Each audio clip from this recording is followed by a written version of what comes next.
Hello guys, welcome to our channel Shinu Rajesh. നമ്മളിപ്പോ പോയിക്കൊണ്ടിരിക്കുന്നത് highlight മാളിലോട്ടാണ്. ഇത് മിന്നു ഇങ്ങോട്ട് വാ.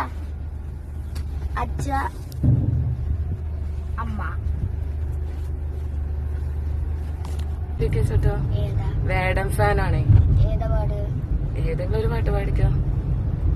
ഏത് പാട്ട് കണ്ടത്? കടലിന്റെ മക്കളാ, കടലിന്റെ കൊടും കാറ്റ് നീന്നു മണക്കും, നടുക്കടലിൽ കൊണ്ടാ കാറ്റ് കൊണ്ട് ചോര മണക്കും. നല്ല കരകാലുമോ അതോ ഇരയാകുമോ, അത് വെള്ളത്തിലൊരച്ചൊരു വരയാകും. അങ്ങനെ നമ്മൾ തൃശ്ശൂർ എക്സിബിഷൻ സ്റ്റാളിലേക്ക് എത്തി. കെ ഐസ്ക്രീമിൻ്റെ സെയിൽസ് മാനേജറാണ് രാജേഷ് ഏട്ട. അപ്പോൾ അങ്ങോട്ടേക്ക് ഞങ്ങളും പോയിരുന്നു. സ്റ്റാളൊന്നും ഓപ്പൺ ആയിട്ടില്ല. നിങ്ങളെന്തായാലും ഇനി തൃശ്ശൂർ എക്സിബിഷൻ കാണാൻ വേണ്ടി പോകുമ്പോൾ ഫ്രണ്ടിൽ തന്നെ സ്കീയുടെ സ്റ്റാളുണ്ട്. അതേപോലെ തന്നെ അങ്കിൾ ജോണിൻ്റെ അകത്തുണ്ട്. നല്ല കുറേ ഫ്ലേവേഴ്സ് ഉണ്ട്. നല്ല ടേസ്റ്റാണ് കേട്ടോ. പോകുമ്പോൾ ഒന്ന് ട്രൈ ചെയ്ത് നോക്കിക്കും. ഓക്കെ, അങ്ങനെ നമ്മൾ ഹൈലൈറ്റ് മാളിൽ വന്നു. അവിടെ ഗെയിമിൻ്റെ അവിടെയാണ്. തകർത്തായിട്ട് കളിയാണ്. മിന്നും സുട്ടുമൊക്കെ ഇപ്പോൾ കുറേ ഇതൊക്കെ അവിടെ ആഡ് ഓൺ ചെയ്തിട്ടുണ്ട് കേട്ടോ, ഗെയിംസിൻ്റെ സെഷൻ.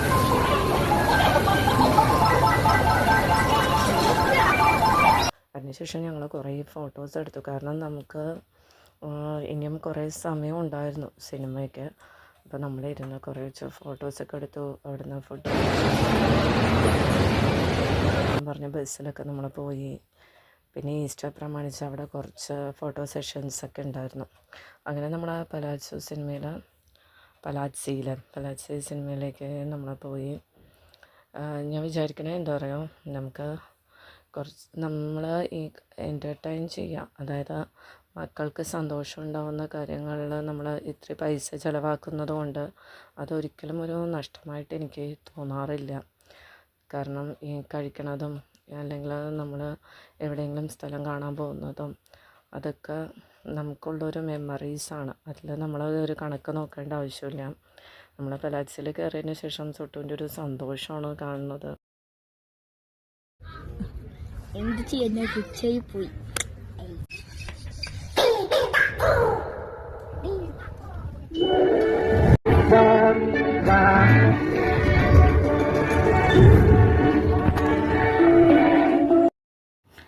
നല്ല സിനിമയായിരുന്നു കേട്ടോ. എല്ലാവർക്കും കുട്ടികൾക്കൊക്കെ മെസ്സേജ് കൊടുക്കുന്ന ഒരു ഫിലിമായിരുന്നു. അതിനുശേഷം നമ്മൾ അലങ്കാറിൽ പോയി ഫുഡൊക്കെ കഴിച്ചിട്ടാണ് തിരിച്ച് വന്നത്. അപ്പോൾ നിങ്ങൾക്ക് വീഡിയോ ഇതുപോലത്തെ ഇഷ്ടമായെങ്കിൽ ഒന്ന് സബ്സ്ക്രൈബ് ചെയ്യണം.